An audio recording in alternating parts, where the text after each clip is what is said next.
Regardez, dites donc. Ah là, il y a des pistes de luge, là, juste à côté, qui sont vraiment formidables. Les gamins, déjà, s'amusent, vous voyez, hop là. Ça se passe comme ça, aux Rousses, pas seulement, puisque Florence Chicolella m'a dit, écoute, le centre de formation de ski nordique, c'est quand même presque le meilleur au monde. Hein. On sent bien que tu es de la région, toi.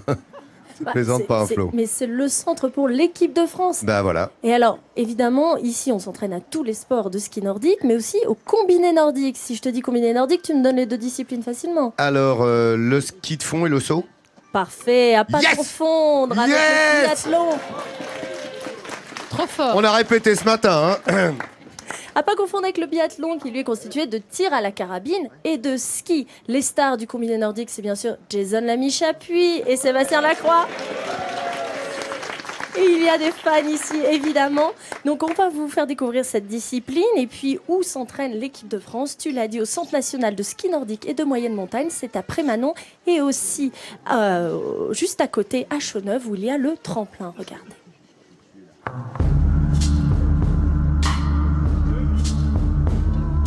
C'est l'un des plus beaux tremplins au monde désormais.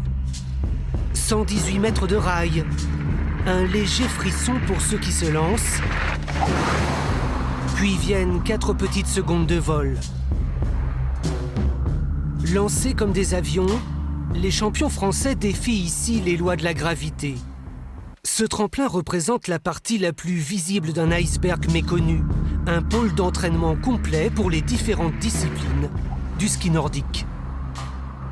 On était souvent toujours à courir en disant vous avez vu ce qu'ils ont là-bas, vous avez vu ce qu'ils ont en Finlande, ce qu'ils ont en Norvège, ce qu'ils ont en Allemagne. Nous aussi on a notre site et on est regardé maintenant par les étrangers. D'ailleurs on a les équipes suisses de biathlon qui sont venues cette année, les équipes italiennes.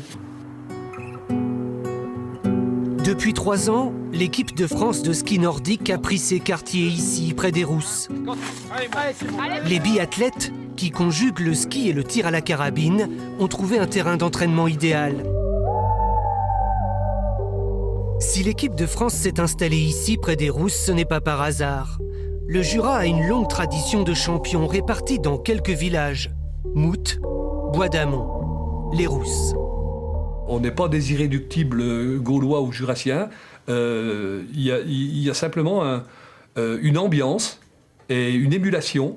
Et puis il y a les grands, donc ceux qui deviennent des athlètes de haut niveau, qui deviennent des exemples dans un premier temps pour les petits, et qui sont ensuite des modèles pour ces petits.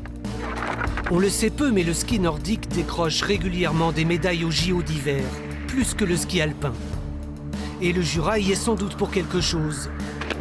Une performance pour une discipline aussi discrète, si peu visible dans les médias.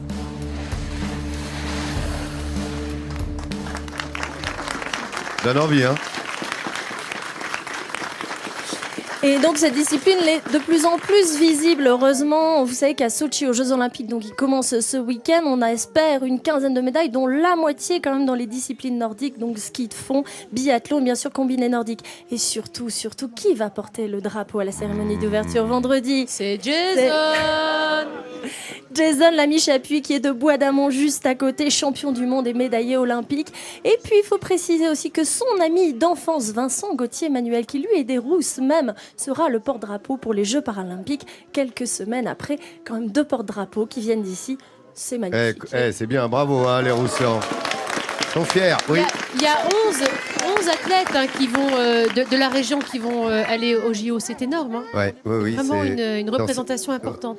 Dans cette spécificité. Vous verrez tout ça évidemment dès ce week-end sur France Télévisions. Vous le savez, France Télévisions vous fera vivre ces Jeux Olympiques.